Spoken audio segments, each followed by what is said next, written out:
What's the password? Pickles with a capital P and a Pickles. and an exclamation point at the end. That's awesome.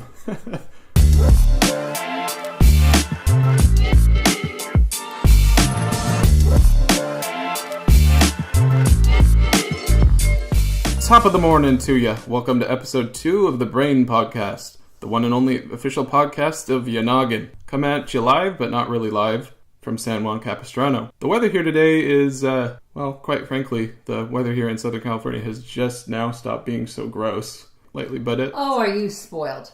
I sure am. But it's a beautiful day today, and we're enjoying that. And I'm joined, as always, by Dr. Linda Iger. Well, the last Brain Pod, we introduced strategies to help you find the right therapist for you or a family member or a friend. But I wanted to add something. Not only is it important to know who does what, as we explained last time, but please try 2 or 3 different therapists to make sure you're a match.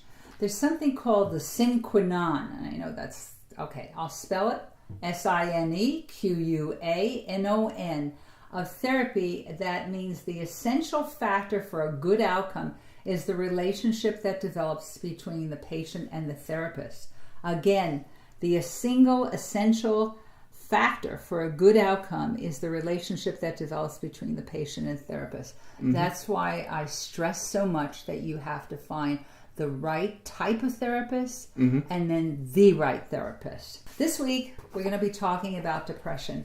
About 1 in 3 Americans has depression sometime in their life.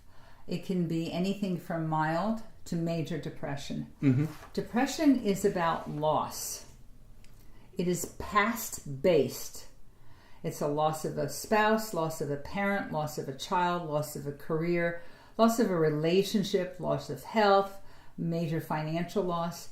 It happens, as I said, to about 1 in 3 Americans during their lifetime. But what you're talking about here is, you're talking about how it's based on loss.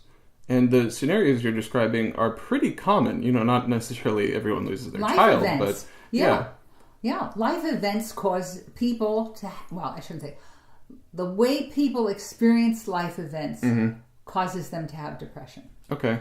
You say about 1 in 3 people are experiencing this. What are the 2 out of 3 that aren't experiencing it doing? Or is it just a difference in brain chemistry? Or? Well, it's 2 things, okay? Some of it is brain chemistry, some of it is the way that you were brought up. If you were brought up that things happen and you just march on, and if something bad happens, it's temporary and good times will be in the future, I think that you have a better chance to offset the depression. But depression that I'm talking about is characterized by pervasive feelings of sadness all or most of the day. This is the definition of depression. A loss of interest or pleasure in usual enjoyable activities, insomnia or hypersomnia, meaning sleeping not at all or sleeping too much, agitation, apathy, feelings of worthlessness, hopelessness, an inability to concentrate, agitation, recurrent thoughts of death, weight changes, changes in the ability to think clearly. Now I'm going to give you an example of, I had a patient and her sister who came in to me, and the first patient, I'm going to call her Charlotte, she walked in my office and for 3 sessions, she did nothing but cry. Not a thing but cry. She couldn't get a word out.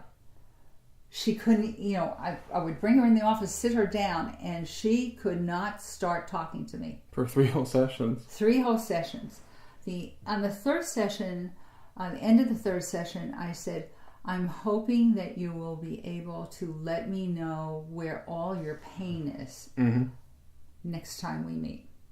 Turns out that she and her sister had parents who had what's called folie à deux, which means one had a emotional pathology that mimicked the other, and they the father decided that these two sisters were going to kill them.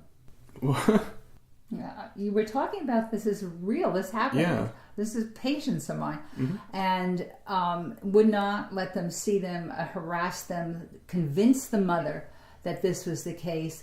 They called the police. They did everything. They took them out of the will. They did every single thing to disengage entirely the relationship from the two daughters from themselves. But that's pure delusion, right? Oh, it was pure delusion. Mm-hmm. The father was eventually hospitalized, and as was the mother. But the father died in the hospital. He had a brain tumor, that undiagnosed brain tumor. The mother had this folie à deux where she believed everything that he said and was delusional with him. These two sisters were now that they knew what was happening, were so distraught. They lost both parents. They lost a relationship with both parents. Mother died a month or two after the father.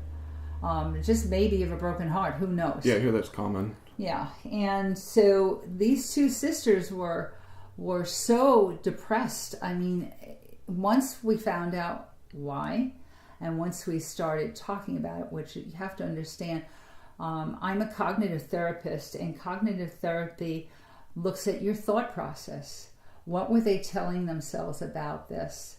And reframing that thought process to something a little bit more realistic.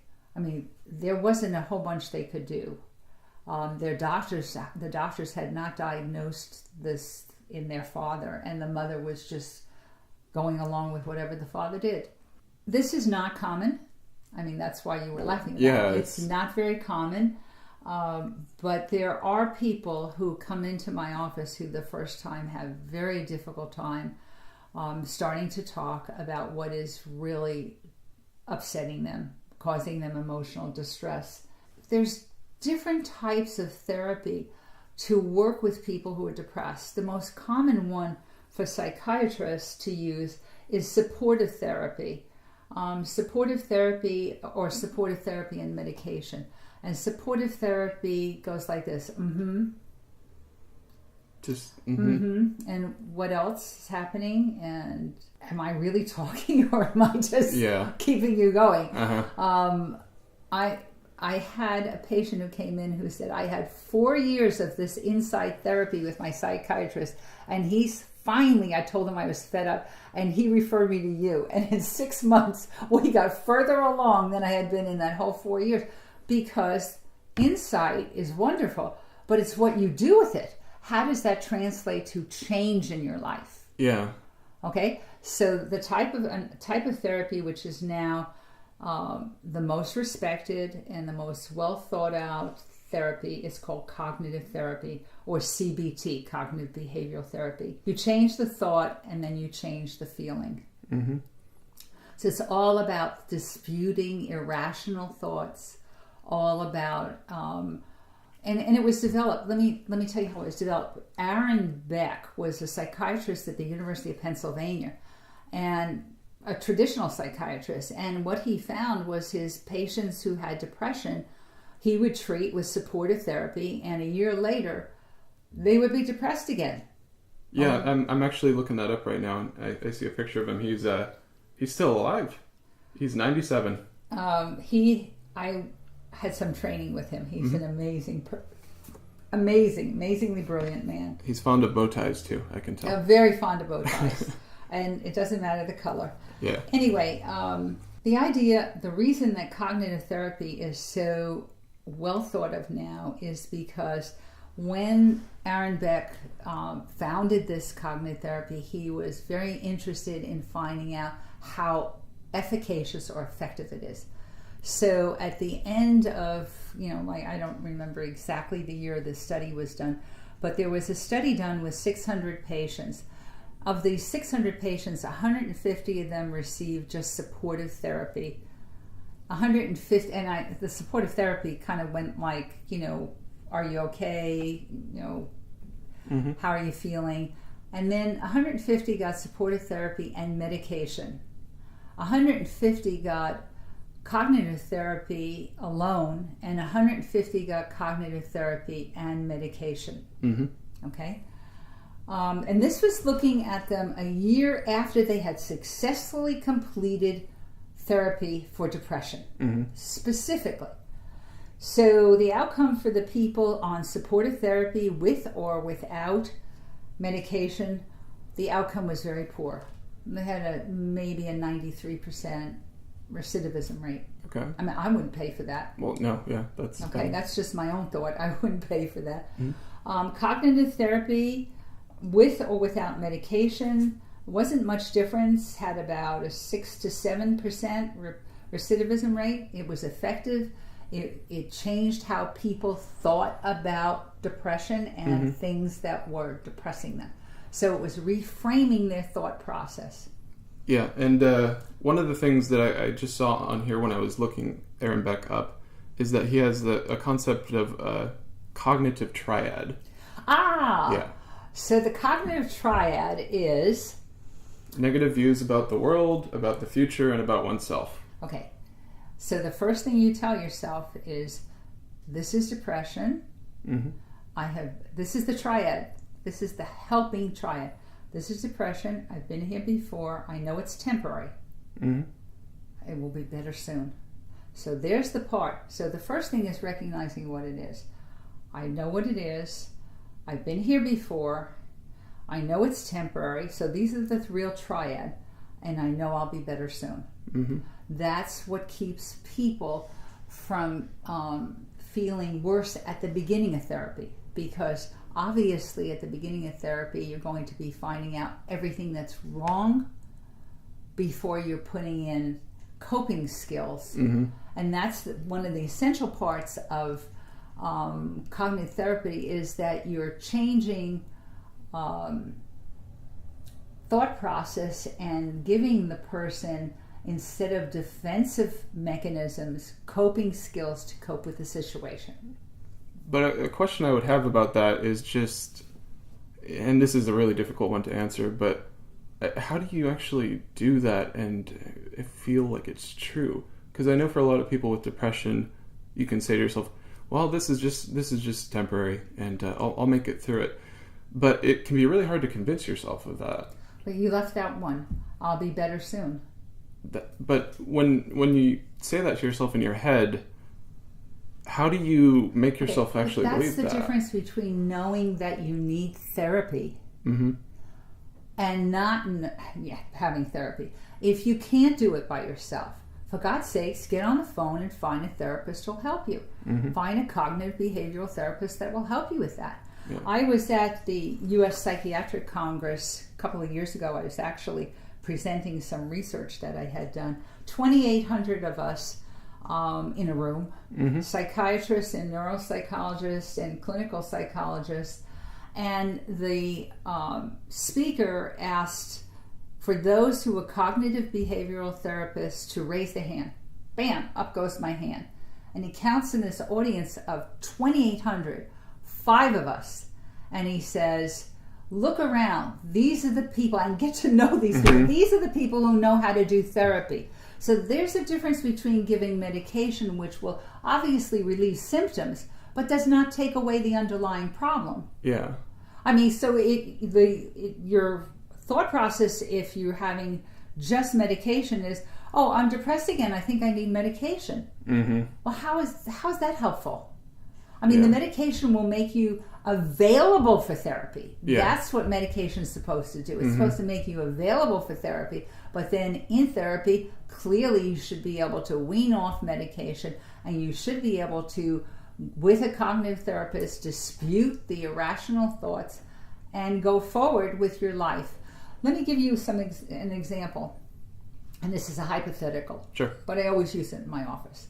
So we're up in Northern California where all the canneries are, right? And there's a cannery, and these 2 guys, Adam and Bruce, have both worked in the cannery for like 23 years. And that cannery is going to close. Okay. And they're going to both get pink slips. Oh. So Adam comes out with his pink slip and he goes, oh my God, I have a family. What am I going to do? I'm going to have to relocate. I don't have the money. I'm going to have a hard time getting a job. I'm 43 years old and nobody's going to want to hire me. I've been with this cannery for 23 years of my life. What's my life going to be like? And he proceeds to get, guess what? Depressed. Yeah. Okay, out comes Bruce. Bruce says, this cannery's closing. In fact, all the canneries are closing along here. I better look around for another type of work. I have a family to raise, and I know that there's going to be a little bit of a hard time, but I'm going to take this opportunity to find another type of job. And what do you think happens to Bruce? Well, I think Bruce has a much better perspective. He gets a job. Yeah. Because who's going to hire Adam?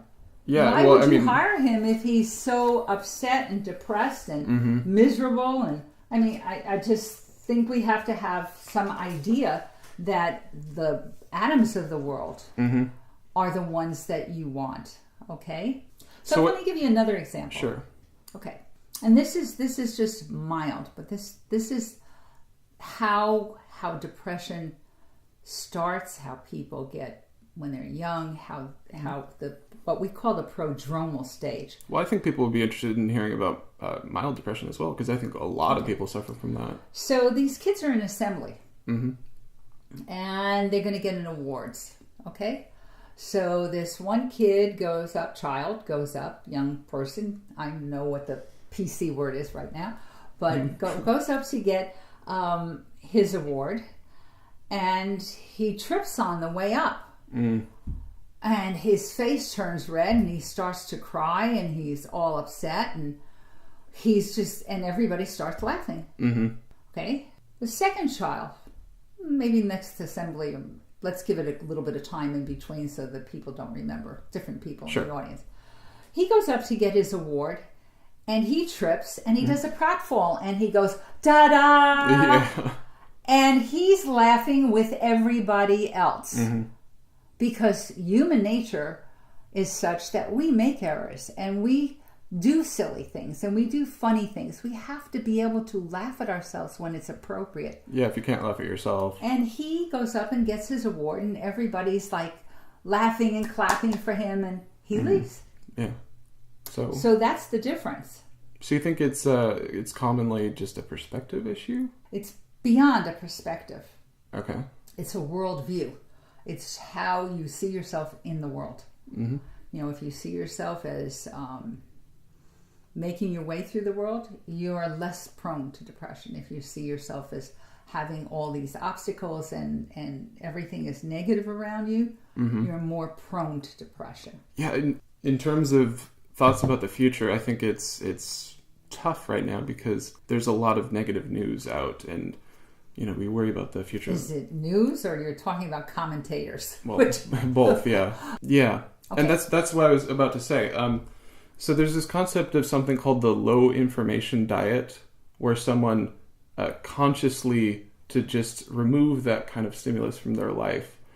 And there's just so much negativity, in the media right now, and I think it can help to just back away from it a little bit. I think everybody needs to take a step back and take a deep breath. Yeah. And just say, okay, this is too much for me. Know when you're being overstimulated. Now, that brings me to a point. If you turn around and you look on that wall, and I'm having Lars turn around, he can see 2 newspaper articles. And the Gannett newspaper asked me to write those after 9/11. That's how old I am. So they asked me to write these on how people can get back to normal. And I said, there's a different new normal now. But the one thing you have to do is, and I'm surprised that Gannett newspaper printed this, turn off your TV. Yeah. Stop reading the newspaper. Stop seeing that plane go into the building. Stop that visual image in your head. Yeah. Hi, I'm Lynn Connolly, a listener of this show, just like you. If there's one thing you can easily say about Dr. Iger, it's that she knows the brain. And as the CEO of Emerald Wealth Management, I'm the same way with the pocketbook. If you're ready to start saving and preparing for the next stages in your life, and you want an experienced financial advisor to guide you along the way, I may be able to help you. Give me a call at 714-337-5434 for a free consultation. That's 714-337-5434. Thank you. Looking forward to your call. Emerald Wealth Management is a registered investment advisor. Okay, so we're talking about depression and what it looks like. And I need to tell you that it looks very, very different in children than adults. Adults usually know when they're depressed. In a child, it might be they're very quiet. I've heard parents say, oh, this child of mine is so good. She's always quiet. She just sits in the corner and just sits by herself. And it's very difficult to recognize. I was fortunate enough to do an internship at County Mental Health Child and Adolescent Unit and saw the prodromal, the beginning stages of depression in children, and was very quickly caught on that it's very different than adults. Adults know when they're depressed, and they most often will voice it. I'm just bummed out by this. I'm really upset, because they recognize that there's been some loss. Depression can be mild and self-resolving. So I'll say that, okay? Mild and self-resolving. But in 2 weeks... If you're still depressed? If you're still depressed, can't get out of bed, can't get your head out, up, can't stand up straight and, look yourself in the mirror and say, this is going to be a good day. I think you need to go to a licensed professional trained to do individual therapy.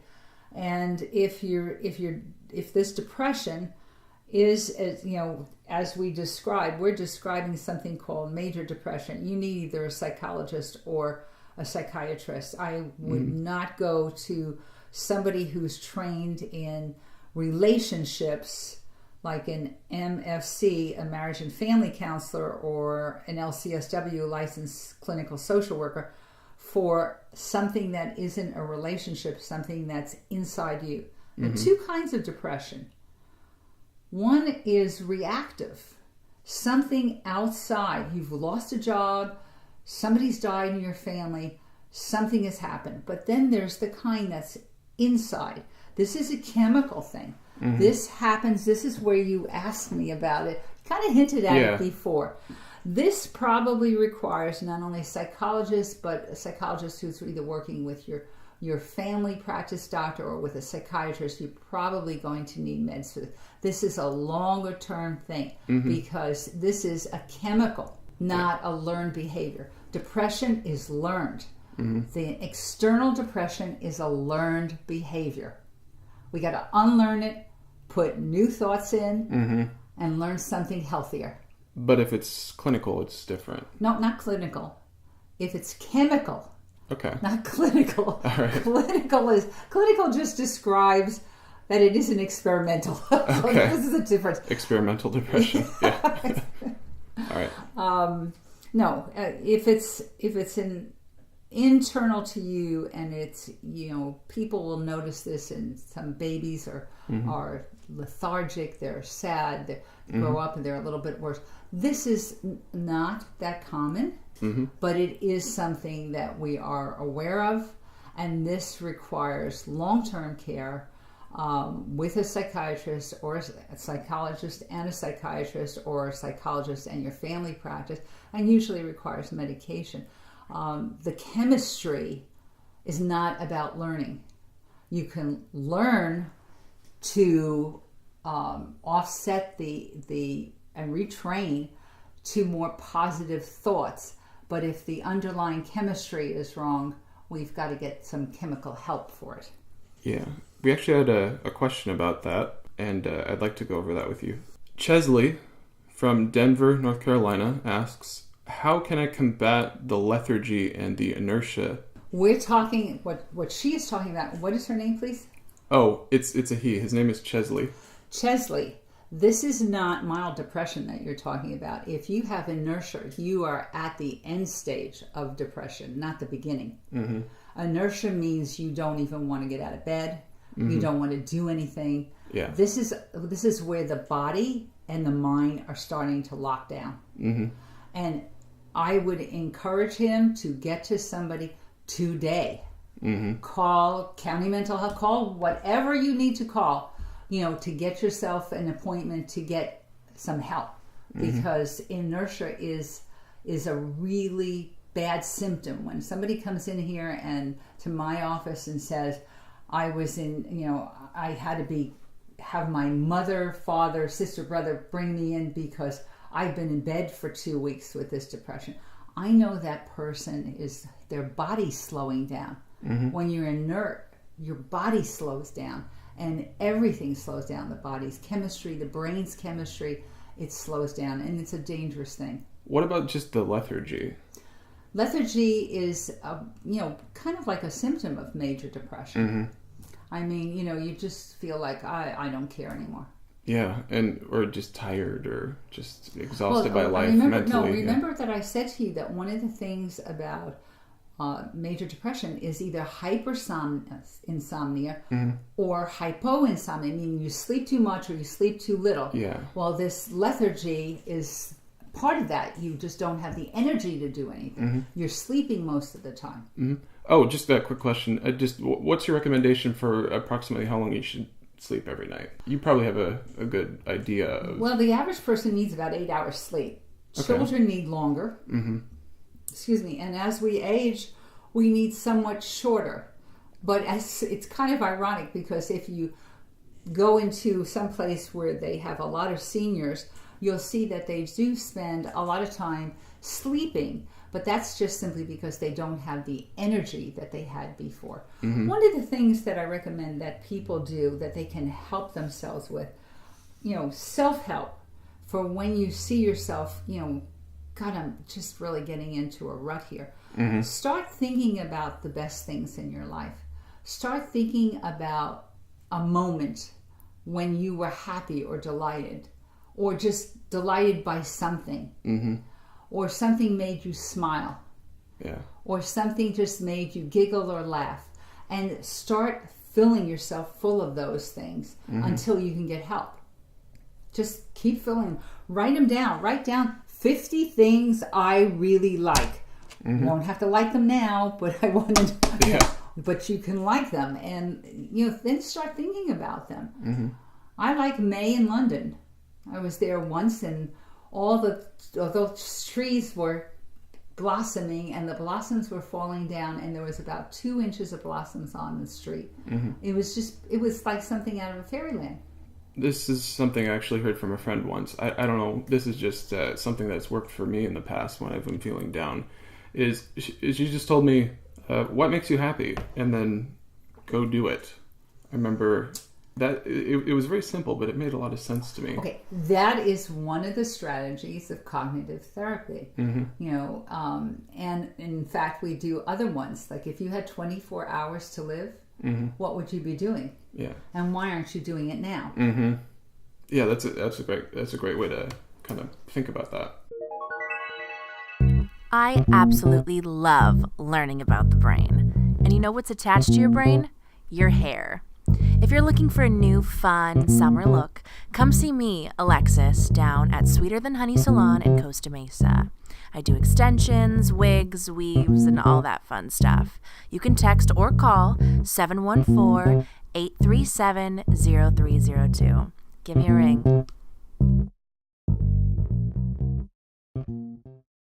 All right, so I think we should take some questions from the audience. But I actually have one question of my own. I'm just curious, have you ever run into any glass ceilings? There's not a woman who is in a position of power or in a position of trust mm-hmm. that did not have to break a glass ceiling. Mm-hmm. I had a patient who was at that time the highest paid female tech executive in the United States. Every ceiling that she came into, she broke. That's great.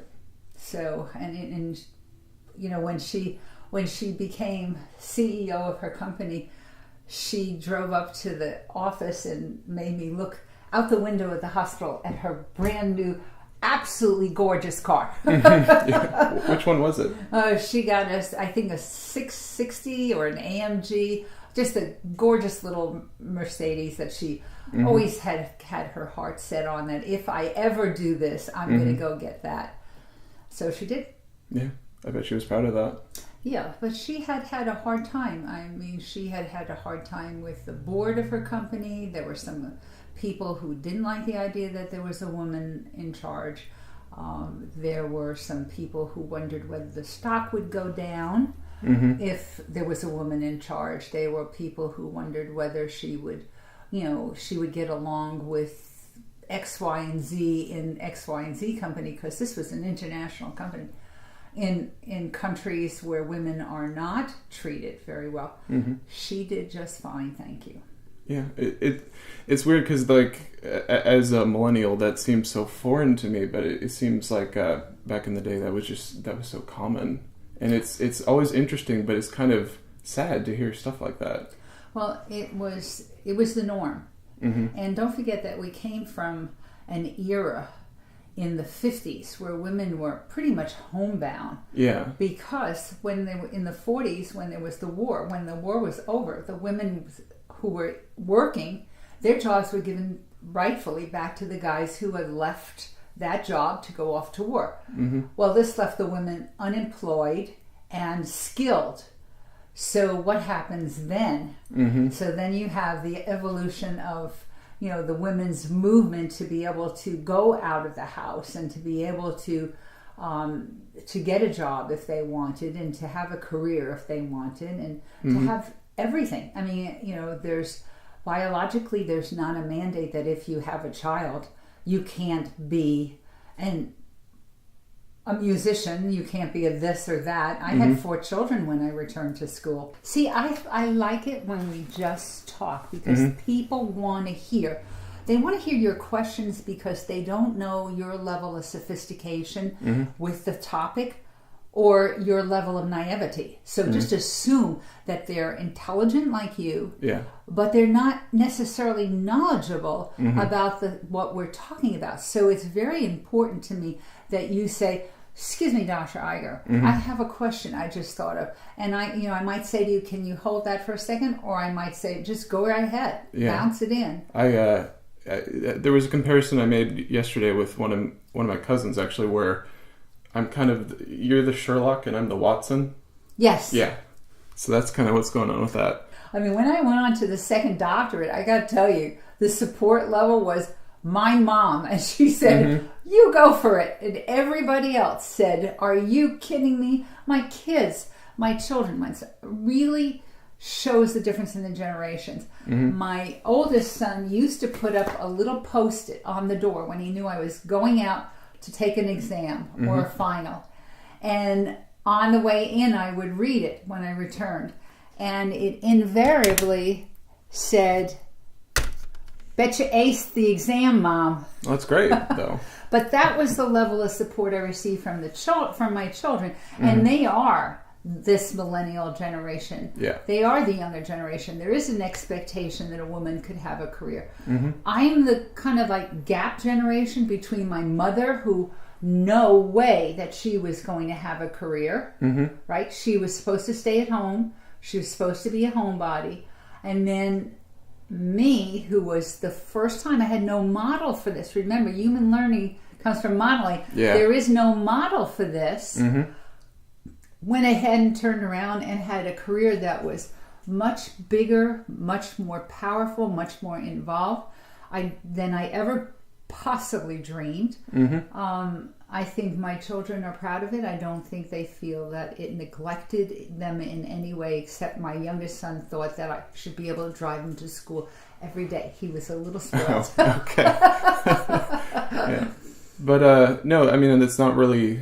That's something that I think people used to think was a problem, was a woman couldn't have necessarily a career and raise kids, but that's nonsense. Or even run a household. I'm putting that in quotes, because run a household, not even with children. She was still supposed to stay home and run the household.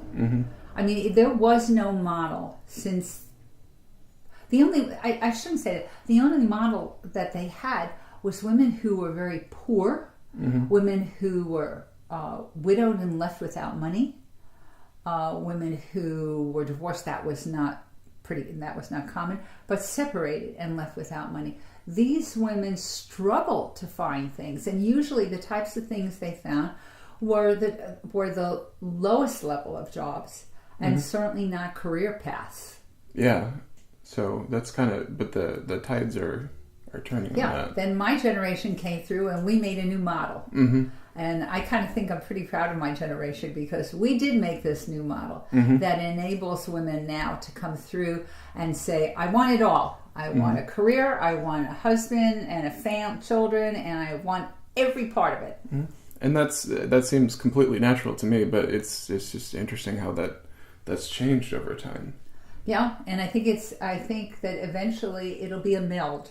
It'll be that men take on some of the roles that women had, certainly not having babies or getting pregnant or anything like that, but maybe doing chores like dinner, and sharing more of this chore sharing, and then having the marriage be a little bit more equal, if you will, that way. So, both people are bringing in, it doesn't matter who brings in more or less, but both people are helping to support the family, and both people are helping to support the children. And I think that's really the difference.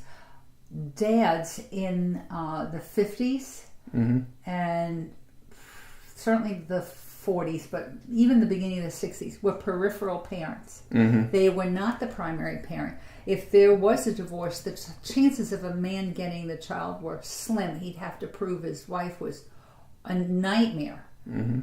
But even then, he would get to see the child, but on a Saturday or Sunday, and he'd have to provide financial support. But he wasn't involved with the everyday care of that child. That child was, if you will, moved to a whole different family unit, the family unit of the mother and any subsequent husband that she might have or boyfriend. Now we have all kinds of blended families. Ones that are so interesting, you just kind of figure out, how are you related to that person? I think it'll calm down. I really do. Have you ever seen the show Mad Men?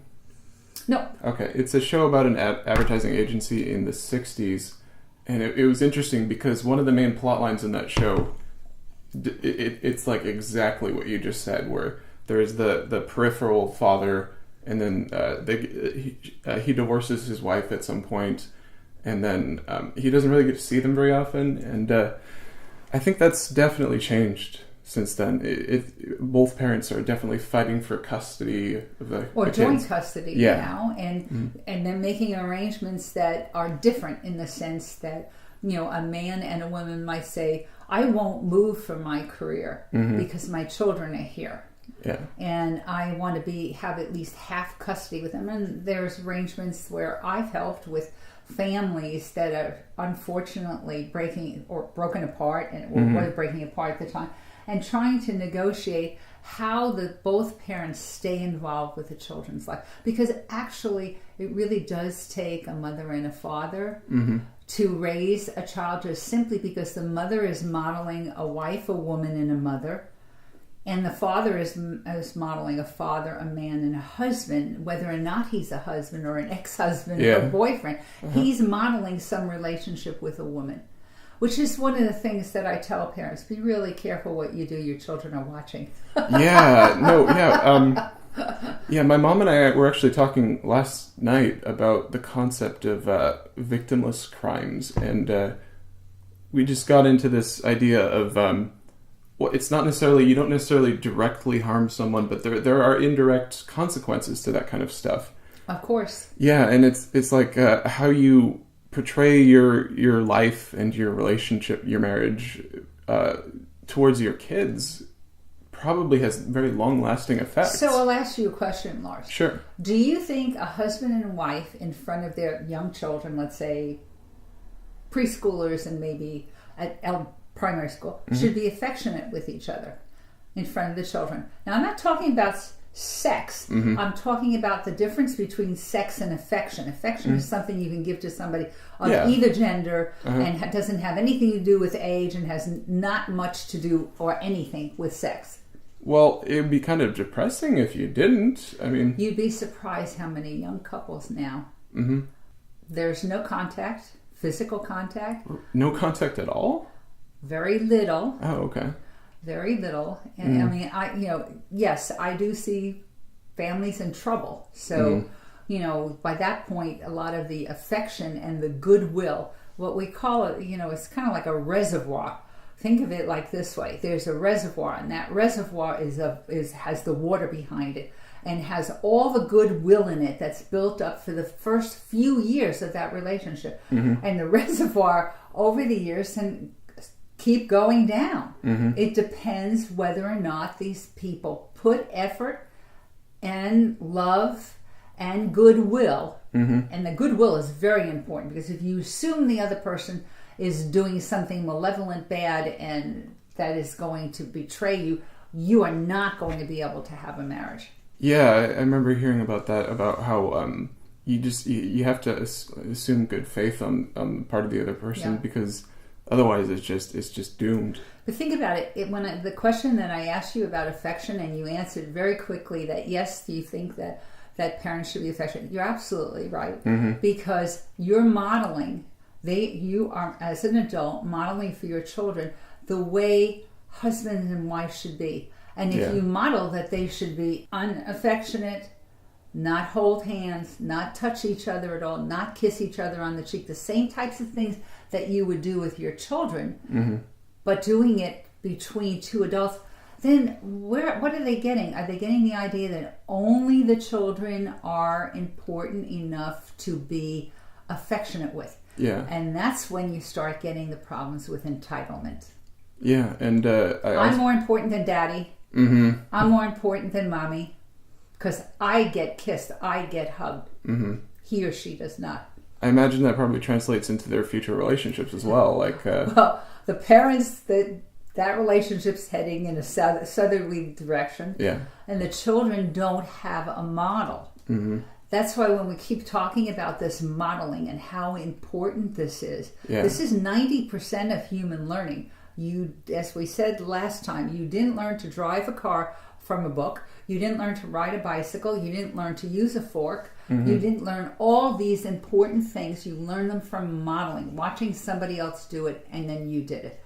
And that's what these little kids are doing. They're watching what a marriage looks like with their parents, and that's the model they go away with. So if it's a really bad model, what can we anticipate? They're going to struggle to have a good marriage in their own.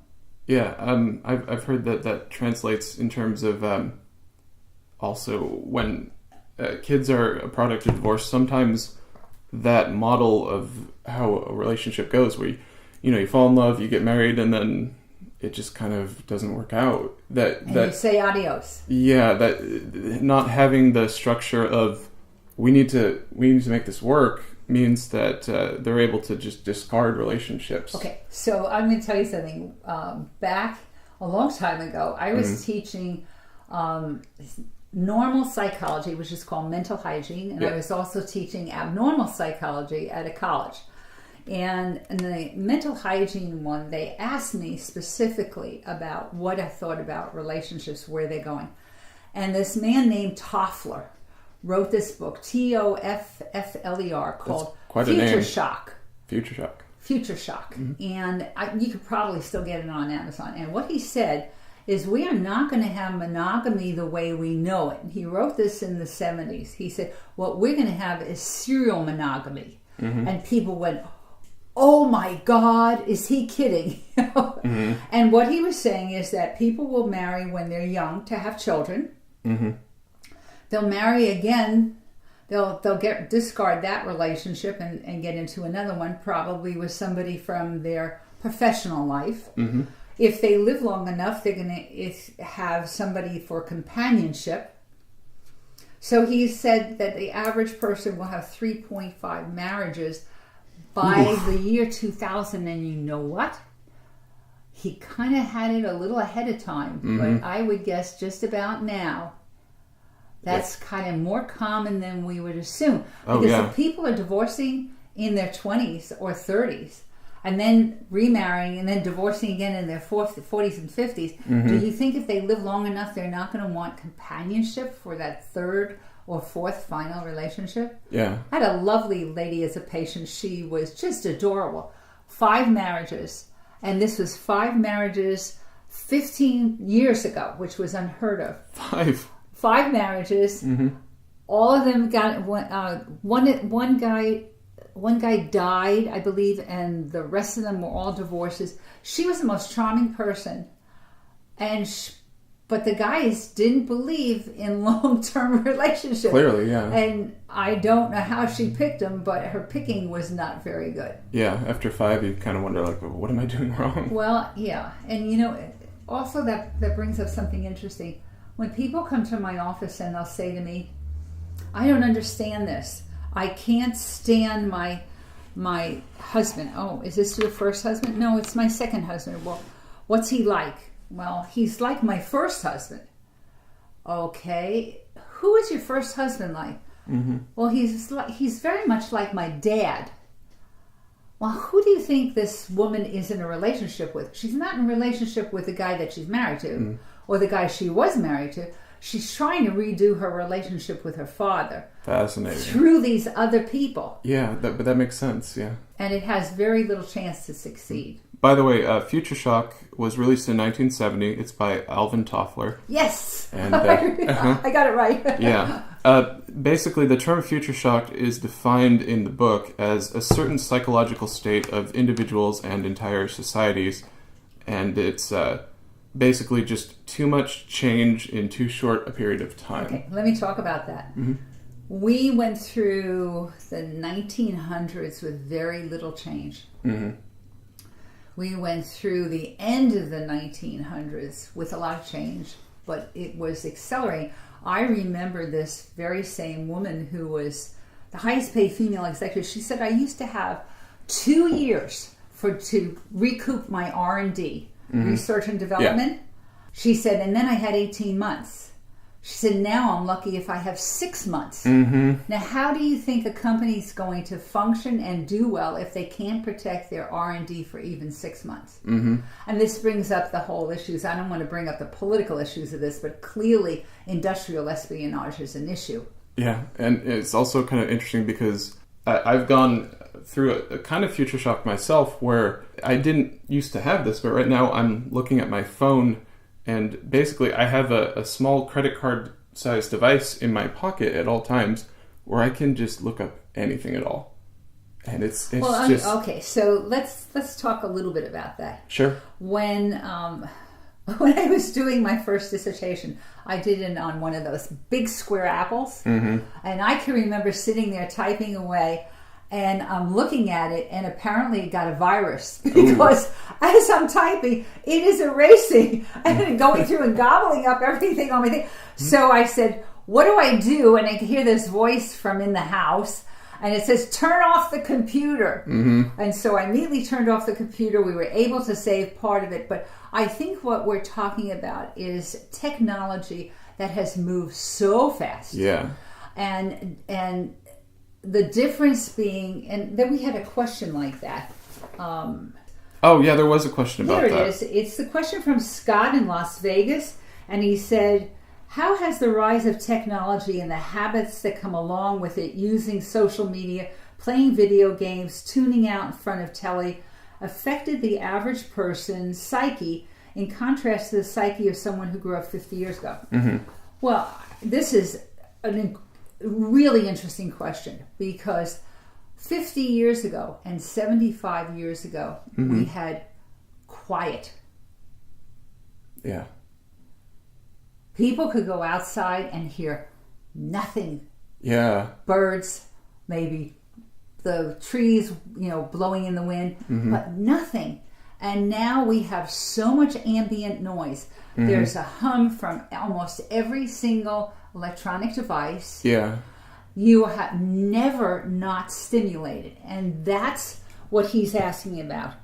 How much stimulation can the psyche take before it's overstimulated? And obviously, we have the answer is we know now that there are a lot of young people who are completely overstimulated. They are either obsessively involved with their media or their little handheld devices where they can't put it down for 5 minutes, they can't look away from it.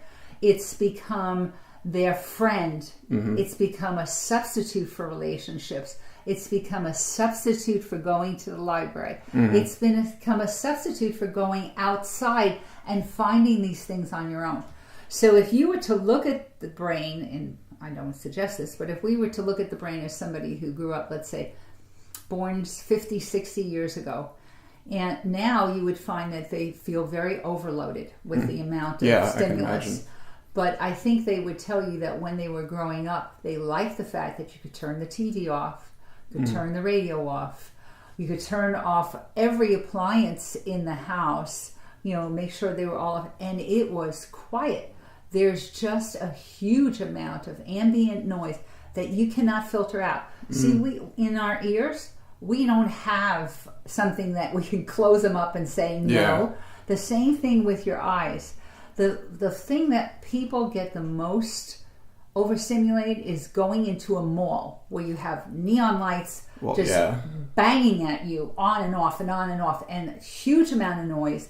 A lot of people become very disoriented, and they don't understand, like, I can't concentrate on what was I saying? Where did I want to go? Where's that store? And the problem is that this is going to get worse unless we do something and have quiet hours to ourselves. And I recommend this for everybody, that you have a half hour, 45 minutes where it's your quiet time, even if you have to put earplugs in, or big old-fashioned headset on that keeps out the noise, and just lay back and do nothing. How nice is that? Go to the park and just lie on a blanket, do nothing. I'm not recommending for this to you as a job. I'm recommending it for a break from all the stimulus that there is. Hi, I'm Dr. Linda Iger, award-winning clinical neuropsychologist in the San Juan Capistrano area, and a resident expert here on the Brain Podcast. If you're searching for a therapist and you want nothing but the best, I am available for consultation. I am currently making time in my schedule for about 6 new patients, and the spots are filling fast. Please call at 949-487-0048. That's 949-487-0048 for fee schedule and consultation time. Again, 949-487-0048. Yeah, it actually reminds me of a time back when I was in college. I lived at the dorms, and there was they were noisy, weren't they? They sure were. And there was a weekend where my roommate was gone, and I remember there was a situation where I was just in the room, and there were no devices on, and I turned off my fan, and I turned off my laptop, and I just sat there and just listened to nothing for a second, and it was kind of unnerving in a sense, because I was just so used to the constant hum of devices. And actually, people pay thousands of dollars to go, and I had a patient who did this, went to Germany, went to a zero stimulus place where you could actually go in there and either be underwater, obviously with some kind of breathing device, no noise for long periods of time, and they felt it was very healing. And I think that probably it is. And I'm not recommending that anybody lie in their bathtub with a tube out, but I'm saying that you have to have a way to download all the stimulus, because we are definitely overstimulated. We are definitely on a path that is going to be a problem. Young children now are getting more things to do. They're like run from one thing to another, and without any quiet time in there. What do you think is going to happen to them?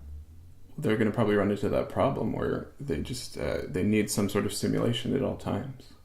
Yes, and what do you think is going to be the outcome from that? I'm not really sure. You're the expert on that. Well, I have a feeling they would be very prone to depression and anxiety, because anxiety, if they don't hear, it's like, well, wait a minute, what's wrong? There's nothing going on in this room.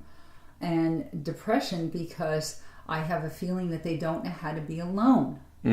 We got that question. Can you be alone and be happy? Yeah, we did get that question. It's from Florentin in Fullerton, California. And he asks, how can you be happy by yourself? Well, the answer to that is you choose either to be happy by yourself or not to choose to be happy. When you wake up in the morning, you've got two choices. You can say, I choose to be happy, or I choose to be unhappy. Seriously. Seriously. Because we are what we think. If you think you're going to be unhappy, you're going to be unhappy. If you think you're going to be happy, you have a better chance to be happy. Depression is about loss. So somebody who feels that there's something wrong with being alone is going to feel depressed. If somebody feels, I can tell you, after my 4 kids grew up and they left home, I was not depressed from the lack of noise. I was kind of like relieved that they had all found their own way and, were off on their own. The job of a parent is to take a dependent child and move them into being an independent adult. It's that simple. The job of a parent is to take a dependent child and move them into being an independent adult, giving them the skills to show them how the world works. So if this person, the skills they were told and taught and learned at their parents' knee was, if you're alone, there's something wrong. Yeah. Oh, I read a book called Sex, Drugs, and Cocoa Puffs by Chuck Klosterman. It's a funny title, I know. But excuse me, I didn't read that one. Yeah, no, it has send it over. Okay, it's a great book. Lars, send it over. But the first chapter kind of goes over this idea, which I think on some level is actually reinforced by fiction and by movies and music, which is that there's if the conversation stops, that there's a problem. But really, the truth is that when you're just waking up and, eating your Cocoa Puffs or whatever breakfast you have, that there just really isn't much yet to say. Okay, let me stop you right there. What if, when the conversation stops, the people are thinking? I mean, thinking is something done in your head. Most people now do it out loud. We wish they would do more in their head before they speak. But thinking is something you do in your head. So if the conversation stops, both people could be thinking about an issue, thinking about what they're talking about. I believe that quietude in a relationship and in your own person is a good thing, that you need to learn how to be quiet and, have quiet time. And, as a swimmer, I've got, my hour in the morning swimming my 1.25 miles that I can't hear anything. I don't see anything but the bottom of the pool. And it is a totally quiet, meditative time. The problem now that I see is young people, particularly those under 35, don't have a quiet time without stimulation, so that they can meditate, so they can plan, think about their life, think about a path they're going on. They seem to be too almost frantic to try almost anything, rather than to think through carefully, where's my path? Where's my path? Where am I going? What would I like to do? Now, nobody expects a 6-year-old or a 7-year-old to have that. Oh, yeah. But we can expect a 6-year-old or 7-year-old to have 5 or 10 minutes of downtime where they can entertain themselves by themselves. Kind of brings up another concept called self-comforting. When a baby is very young and it cries, and the mother picks up a crying baby, what is that baby learning? that it can cry for attention and get it. Yeah, I'll keep crying. Yeah. I'll cry more because I keep getting picked up by this nice person. Now, what children and infants need to learn is called self-soothing, self-comforting and self-soothing, which is where they can entertain themselves. Little babies can look at their toes, they can look at their fingers, they can look at the things in their cribs. They don't have to have an adult picking them up. When I had my girls at the same time, a friend of mine had a little girl, and she brought the little girl over. And every time that little girl cried, she picked her up. And I said, you're teaching her to cry a lot. And I explained what we just talked about. She stopped doing that, and the child became a really nice child. My kids looked at her like, what is she crying about? There's nothing wrong. Cry if there's something wrong. Nothing wrong, there's no reason to cry. And that's the same thing about going back to that question, can you be happy alone? The answer is yes, as long as you have not been taught that being alone means there's something wrong with you. And if you have a chance as an adult to reframe that and say, I know that's not so. I have no reason to believe there's something wrong with me because I'm alone. I'm alone now by my own choosing. I'm alone now because there's nobody that I found at this point in time that I want to spend a lot of time with. So the positive side of it and building on the positive side is so important. Yeah, and I think a lot of people also define being by yourself or being alone, specifically as in the context of not being in a relationship. Relationships. Well, relationships now mean anything from 15 minutes to 50 years. Okay, relationships used to mean a very serious thing. I don't think, I think we're in a very interesting but scary time for young people because most relationships right now are transient. And people do not see that. They know at the beginning how to start a relationship. Everybody's nice, and it's like going up a hill. Everybody wants to show their really nice side, and then there's a plateau where the relationship kind of mellows, deepens a little bit, you get to know each other a little better. And then there's a decline. Unless you're going to die at the same time as the other person, all relationships are going to come to an end at a different time. But there's a decline, and in this decline, people do not know how to end a relationship and have the other person feel good and have this person feel good. I can remember telling my sons, don't you ever leave a girl in a worse relationship, in worse condition than you found her.